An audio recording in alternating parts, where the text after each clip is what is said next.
In the depths of ancient temples, there existed priests and priestesses who could read the signs others missed, interpreting dreams, sensing shifts in collective mood, and navigating the invisible currents of human consciousness with an almost supernatural precision. They were not magicians in the conventional sense, but rather individuals who had cultivated specific capacities of awareness and perception that allowed them to see beneath the surface of ordinary reality. Carl Jung spent his lifetime studying such individuals, those rare souls who seemed to possess innate psychological gifts that others had to work years to develop. Among contemporary personality types, the INFJ stands out as possessing a remarkable constellation of psychological skills that they wield with such natural ease that they often fail to recognize them as skills at all. These are not learned techniques, but organic capacities that emerge from the unique architecture of the INFJ mind. These abilities operate so seamlessly in the background of their daily experience that they assume everyone perceives and processes reality in similar ways.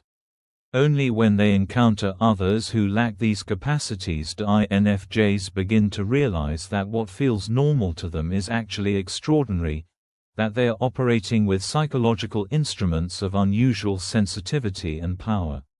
The ancient Greeks believed that certain individuals were born with the gift of second sight, the ability to perceive truths hidden from ordinary vision. Whilst we might translate this into more contemporary psychological language, the essence remains.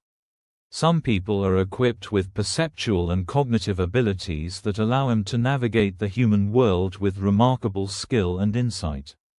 The first psychological skill that INFJs use without conscious awareness is what depth psychologists call empathic attunement, the ability to sense and mirror the emotional states of others with such precision that they can often feel what someone is experiencing before that person has fully articulated it, even to themselves.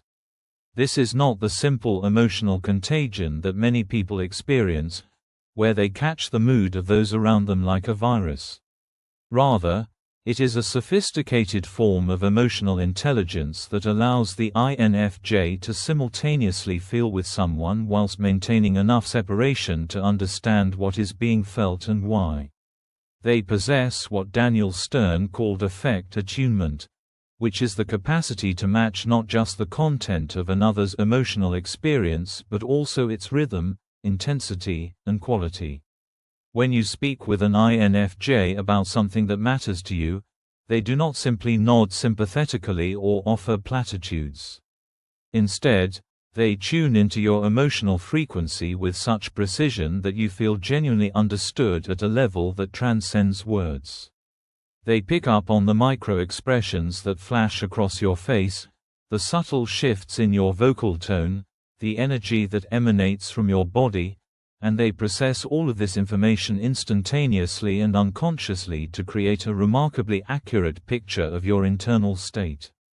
This skill operates so automatically for INFJs that they often assume everyone can do it, only discovering through repeated experiences of misunderstanding and disconnect that most people are operating with far less sophisticated emotional radar. What makes this attunement particularly powerful is that INFJs combine it with what psychologists refer to as the theory of mind, the ability to construct accurate mental models of others' perspectives, beliefs, and motivations. They do not simply feel what you are feeling, but understand the cognitive framework that generates those feelings, including the beliefs, assumptions, and past experiences that shape your emotional responses to present circumstances. This dual capacity for emotional resonance and cognitive understanding allows them to offer insights that feel almost clairvoyant in their accuracy. They might say something like, "It sounds like this situation is triggering old feelings about not being good enough," and you suddenly realize they have identified the precise psychological dynamic at play, even though you never explicitly mentioned your childhood experiences of inadequacy. For the INFJ, this process feels natural and obvious, simply a matter of paying attention and connecting the dots. They do not recognize that they are performing a complex psychological analysis in real time, synthesizing emotional data with contextual information and psychological theory to generate insights that trained therapists spend years developing. This skill makes them natural counselors and confidants, people whom others instinctively turn to when they need to be truly heard and understood. Yet INFJs themselves often feel puzzled about why people seek them out for emotional support, not realizing that their empathic attunement is a rare and precious gift. The second psychological skill operates in the realm of pattern recognition and synthesis. INFJs possess what Gestalt psychologists would call the ability to perceive wholes rather than just parts, to see the underlying patterns and connections that give coherence and meaning to seemingly disparate pieces of information. The dominant cognitive function, introverted intuition, operates like a sophisticated pattern-matching algorithm running constantly in the background of consciousness, taking in vast amounts of information from their environment and their interactions and automatically organizing it into meaningful patterns and insights. They can look at someone's behavior across multiple contexts and identify the psychological themes that unite those behaviors, as well as the deeper motivations and unmet needs that are being expressed in various ways. They notice when someone's actions contradict their stated values and automatically begin constructing hypotheses about what internal conflicts or external pressures might be generating that incongruence. This pattern recognition extends beyond individuals to social dynamics, cultural trends, and collective psychological movements. INFJs often find themselves predicting how situations will unfold, not through logical analysis but through intuitive recognition of the patterns they have observed playing out countless times before in different contexts. What makes this skill particularly remarkable is the speed and accuracy with which it operates. Whilst others are still gathering information and trying to make sense of individual data points, the INFJ has already perceived the underlying structure, the archetypal drama being enacted, the psychological forces at play. They might meet someone at a party and, within 20 minutes of conversation, have a remarkably accurate sense of that person's core wounds, defense mechanisms, relationship patterns, and areas of potential growth.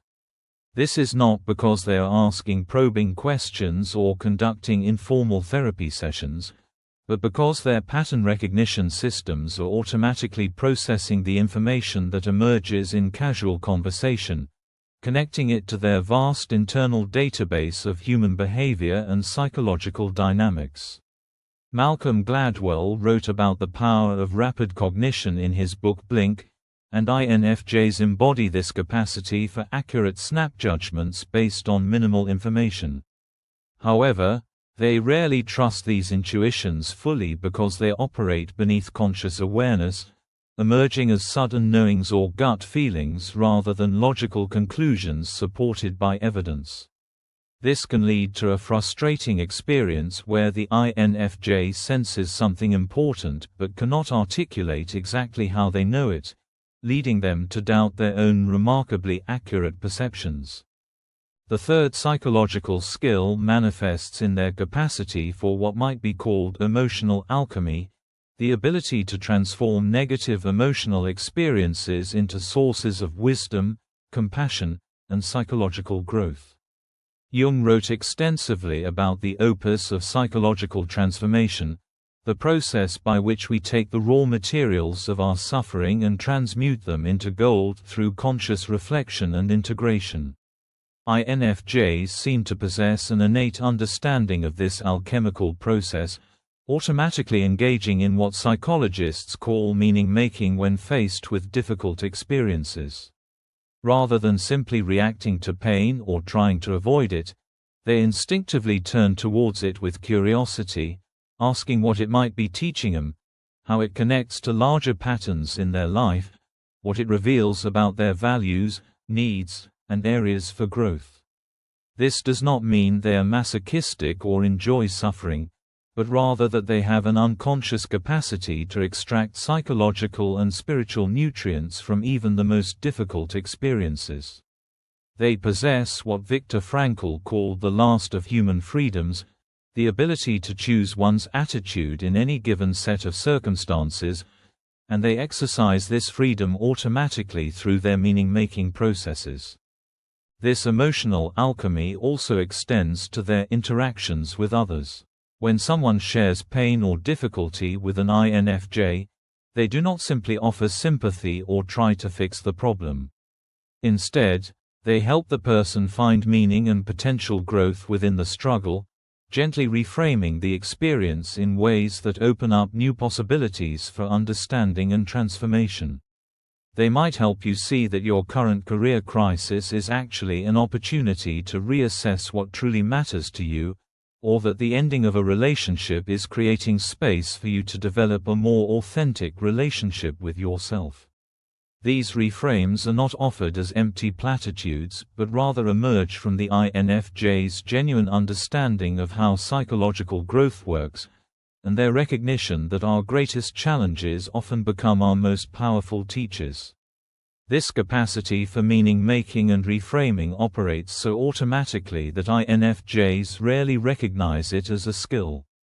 They assume that everyone naturally seeks the deeper meaning in difficult experiences, only gradually discovering through others' responses that many people either become stuck in victimhood and resentment or try to bypass difficult emotions entirely, rather than mining them for wisdom.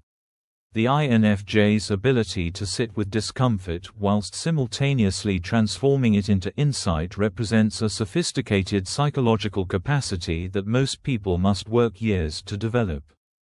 The fourth psychological skill is revealed in their remarkable capacity to hold complexity and paradox without needing to resolve it into simple categories or conclusions. The human mind naturally seeks certainty and closure, preferring clear answers and definitive judgments to the uncomfortable territory of ambiguity and contradiction. Yet INFJs seem to possess an unusual tolerance for what the poet John Keats called negative capability, the ability to be in uncertainties, mysteries, and doubts without any irritable reaching after fact and reason. They can simultaneously hold multiple perspectives on a situation, seeing validity in contradictory viewpoints, recognizing that most human situations are far too complex to be reduced to simple narratives of right and wrong, good and bad, victim and perpetrator. This capacity emerges from their auxiliary function of extroverted feeling, which allows them to genuinely understand and appreciate different value systems and emotional truths, combined with their introverted intuition, which perceives the deeper patterns that transcend surface-level contradictions. When two people are in conflict, the INFJ can often see how both individuals are simultaneously right and wrong, how each person's perspective makes perfect sense from within their own frame of reference, whilst also being limited and partial. This skill makes INFJs natural mediators and bridge builders, able to translate between different worldviews and help people find common ground. They do not achieve this through moral relativism or by pretending that all perspectives are equally valid. Rather, they do so through a sophisticated understanding of how psychological and cultural contexts shape perception and judgment. They recognize that the same behavior can be experienced as loving or controlling, assertive or aggressive, confident or arrogant, depending on the interpretive framework being applied. This nuanced understanding of human complexity can sometimes paralyze INFJs when they are trying to make decisions or form judgments, as they can see so many angles and considerations that reaching a definitive conclusion feels like an oversimplification. However, it also allows them to maintain relationships with people who hold very different values and beliefs, to navigate polarized environments without getting swept into tribal thinking, and to offer counsel that honors the full complexity of human situations rather than reducing them to simplistic formulas. What seems to others like remarkable wisdom and sophisticated thinking is, for the INFJ, simply their natural cognitive style, the way their mind automatically processes information about human behavior and social dynamics. The fifth psychological skill operates in the realm of what trauma therapists call co-regulation, the ability to lend one's nervous system to help another person find emotional equilibrium.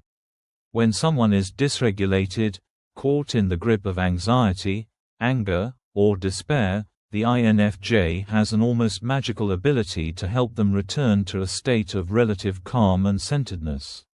This happens not through advice or reasoning but through something more fundamental: the quality of presence that the INFJ brings to the interaction.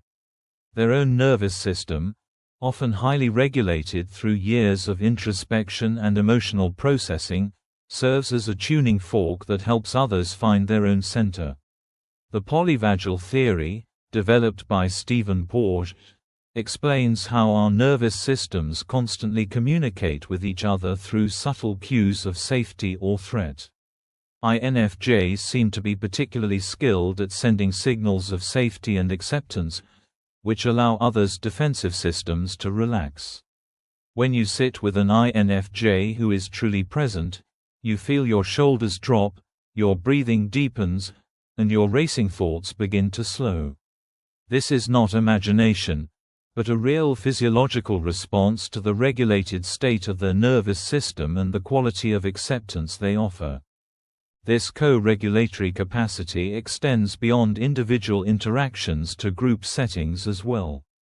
INFJs often serve as emotional anchors in families, friendships, and work environments, their calm presence helping to stabilize the collective emotional field. They notice when tension is building in a room and instinctively take actions to diffuse it, whether through gentle humor, a timely change of subject, or simply by maintaining their own centeredness in the midst of chaos. What makes this particularly remarkable is that INFJs rarely recognize they are doing this. They are not consciously thinking about nervous system regulation or deliberately employing calming techniques. Rather, their empathic attunement automatically picks up on others' dysregulation, and their own well-developed capacity for emotional self-regulation naturally extends outward to help stabilize the people around them. This can be exhausting for INFJs, particularly when they spend extended time in environments where many people are chronically dysregulated. Yet, they often feel guilty for needing to withdraw and recharge, not realizing that they have been performing the invisible emotional labor of helping others regulate their nervous systems. Understanding this as a genuine psychological skill, rather than just being a good listener or a supportive friend, can help INFJs recognize the real work they are doing and the legitimate need for recovery time after intense social interactions. The sixth psychological skill manifests in their capacity for what developmental psychologists call perspective taking at multiple levels simultaneously. Most people can take another person's perspective, imagining how a situation looks from someone else's point of view. INFJs do this automatically, but they also take meta-perspectives, observing the interaction from outside and considering how it might appear to a third party or how it fits into larger social and psychological patterns. They can be in a conversation while simultaneously observing themselves in the conversation, noticing their own reactions and patterns, considering how their responses are being received, and adjusting their communication in real time based on subtle feedback. This multi-level awareness operates like having multiple camera angles on the same scene, each providing different information that contributes to a more complete understanding of what is happening. They might be listening to what you are saying whilst also noticing their own emotional response to your words, simultaneously considering what you are not saying, observing the relational dynamic between you, and connecting this moment to broader patterns in your relationship. This skill is related to what psychologists call metacognition, thinking about thinking, and INFJs possess this capacity to an unusual degree. They do not simply have thoughts and feelings but observe themselves having thoughts and feelings, creating a kind of internal witnessing consciousness that provides perspective on their own psychological processes. This metacognitive awareness is what allows them to be simultaneously deeply engaged in experiences whilst also maintaining enough psychological distance to learn from those experiences.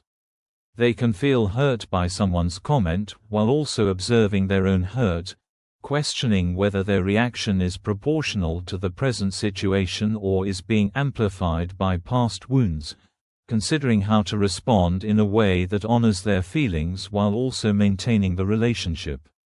This multi-level processing happens so rapidly and automatically that INFJs are often unaware they are doing it, only noticing that they seem to have unusual insight into relational dynamics and psychological processes. What they do not always recognize is that most people operate primarily from one perspective at a time, fully identified with their immediate experience without the observing awareness that allows for real-time reflection and adjustment. This metacognitive capacity enables INFJs to grow rapidly from their experiences, as they continually extract lessons and insights from their interactions in ways that others typically achieve only through deliberate reflection after the fact. The seventh psychological skill emerges in their relationship with symbolic and metaphorical thinking. INFJs possess what James Hillman called a poetic basis of mind, the ability to perceive the deeper symbolic meanings embedded in everyday experiences and interactions. They naturally think in metaphors and images, seeing connections between seemingly unrelated domains, recognizing archetypal patterns playing out in personal stories, and understanding that surface events often point towards deeper psychological and spiritual realities. When someone describes a conflict with their boss, the INFJ might suddenly see it as a replay of unresolved father issues, not as a reductive explanation but as an additional layer of meaning that enriches understanding. They notice when someone's physical symptoms seem to be expressing psychological conflicts, when relationship patterns recreate family dynamics, and when life events seem to invite particular kinds of growth or awareness. This symbolic consciousness enables INFJs to find meaning in coincidences, perceive dreams as messages from the unconscious, and interpret stories and myths as encoded wisdom about human psychology and spiritual development. Jung spent much of his career exploring this symbolic mode of consciousness, recognizing that the unconscious communicates through images and symbols rather than logical propositions. INFJs appear to have a natural affinity for this symbolic layer of experience, moving fluidly between literal and metaphorical levels of meaning. They might describe their depression as a dark forest they are wandering through, immediately accessing a rich symbolic framework that conveys emotional truth more powerfully than clinical descriptions. This metaphorical thinking is not mere poetry but a sophisticated psychological skill that allows them to communicate complex emotional and spiritual experiences that are difficult to capture in literal language. It also allows them to find connections and patterns that pure logical analysis might miss, seeing relationships between ideas and experiences that initially seem unrelated. This symbolic consciousness operates so naturally for INFJs that they often assume everyone thinks this way, only gradually discovering that many people are far more literal in their thinking, struggling to grasp metaphors or seeing symbolic interpretations as fanciful rather than revelatory. Understanding this as a genuine cognitive skill rather than just a personality quirk can help INFJs appreciate the unique value they bring to conversations and creative work.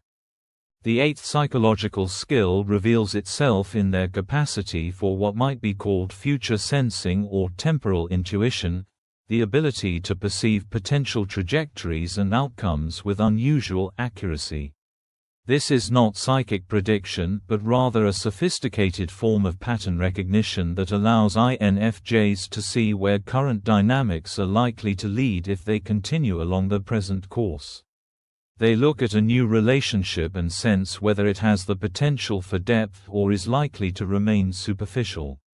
They observe organizational dynamics and predict with eerie accuracy which initiatives will succeed and which will fail, not through logical analysis but through intuitive recognition of the underlying psychological and systemic factors at play. They meet someone who is on the verge of a major life transition, even before that person has consciously recognized it themselves, picking up on subtle signs of restlessness, questioning, and readiness for change. This temporal intuition operates through the dominant function of introverted intuition, which is constantly extrapolating from present conditions to likely futures, running scenarios and possibilities in the background of consciousness. What makes this skill particularly valuable is that it allows INFJs to make wise decisions in the present based on accurate assessments of long-term implications. While short-term gains or immediate pleasures might seduce others, INFJs automatically consider how choices made today will feel years from now, whether current actions are aligned with long-term values and goals, and what kinds of futures different paths are likely to create. This temporal perspective can sometimes make them seem overly cautious or hesitant to others who are more focused on present circumstances. Still, it also protects them from many of the impulsive decisions and predictable mistakes that plague those with less developed future sensing capacities. The challenge for INFJs is that their intuitions about future possibilities often lack the kind of concrete evidence that would convince others, emerging as vague feelings or sudden knowings rather than logical projections. They might have a strong sense that someone is not trustworthy or that a particular path will lead to disappointment, but struggle to articulate precisely why they feel this way. Learning to trust these temporal intuitions whilst also developing the ability to communicate them effectively is an ongoing challenge for many INFJs. The ninth psychological skill manifests in their remarkable capacity for holding space, creating psychological containers in which others can safely explore difficult emotions and experiences. This is not the same as simply being a good listener, though listening is undoubtedly part of it. Rather, it involves the ability to remain present and centered while another person is experiencing intense emotions, to neither fix nor flee nor become overwhelmed, but to be with someone in their pain, confusion, or fear. The psychologist Donald Winnicott wrote about the holding environment that good mothers provide for infants, a space of safety and attunement that allows the child to experience and process their emotions without being overwhelmed. INFJs naturally create similar holding environments for others, not through any conscious technique but through their combination of empathic attunement, emotional regulation, and genuine compassion. When someone shares their struggles with an INFJ, they feel held in a space that is simultaneously accepting of exactly what they are experiencing, while also conveying quiet confidence that they will make it through to the other side. This capacity for holding space requires several underlying skills that INFJs possess without necessarily recognizing them: the ability to tolerate intense emotions without becoming dysregulated themselves, the capacity to witness suffering without trying to fix it or make it go away, the wisdom to know when to speak and when to be present in silence, the intuitive sense of when someone needs gentle challenge versus pure acceptance. INFJs seem to understand instinctively what trauma therapists spend years learning: that healing happens not through advice or solutions but through the experience of being fully seen and accepted in one's pain. They know how to cultivate what the Buddhist teacher Pema Chodron calls unconditional friendliness towards whatever arises, a quality of presence that neither clings to positive experiences nor pushes away negative ones, but allows each moment to be exactly as it is. This holding capacity extends beyond individual interactions to group and community settings, where INFJs often serve as the people who can speak difficult truths, name uncomfortable dynamics, or acknowledge painful realities that others are avoiding. Their ability to remain centered and compassionate whilst engaging with difficult material creates permission for others to do the same. The 10th and final psychological skill operates in the realm of what might be called systemic awareness, the ability to perceive how individual behaviors and experiences are embedded in larger relational, cultural, and social systems. While many people have a primarily individualistic perspective, understanding events in terms of personal choices and individual characteristics, INFJs naturally perceive the web of relationships and contexts that shape those individual experiences. They observe how cultural expectations shape family dynamics, how personal struggles mirror broader social issues, and how individual symptoms often signal underlying systemic dysfunctions. When someone presents a personal problem, the INFJ automatically zooms out to consider the relational and social contexts that might be contributing to that problem, recognizing that what appears to be an individual issue is often better understood as a systemic one. They notice how power dynamics, cultural narratives, economic pressures, and social expectations all contribute to shaping individual experience and behavior. This systemic awareness makes INFJs naturally oriented towards addressing root causes rather than just treating symptoms, understanding that lasting change often requires shifts at multiple levels simultaneously. They might recognize that someone's anxiety is not just a personal failing requiring individual therapy but is being exacerbated by a toxic work environment, unrealistic cultural expectations, and lack of community support, and that meaningful improvement will require addressing all of these factors. This systems thinking allows them to see solutions and interventions that others miss, recognizing leverage points where small changes might produce significant ripple effects throughout a system. It also makes them particularly attuned to issues of justice and fairness, as they can see how systemic inequities and oppressive structures impact individual well-being and flourishing. However, this systemic awareness can also be overwhelming. As INFJs perceive the profound interconnectedness of everything, the complexity and multifaceted nature of most problems, and the difficulty of creating meaningful change when numerous factors are at play. They might feel paralyzed by the recognition that individual actions, whilst important, are insufficient to address systemic issues, or frustrated by others' inability to see the larger patterns and contexts they perceive so clearly. Learning to balance their systemic awareness with effective action, at whatever level is available to them, represents an ongoing challenge for many INFJs. Yet, their ability to perceive and articulate these larger patterns remains a gift that the world desperately needs.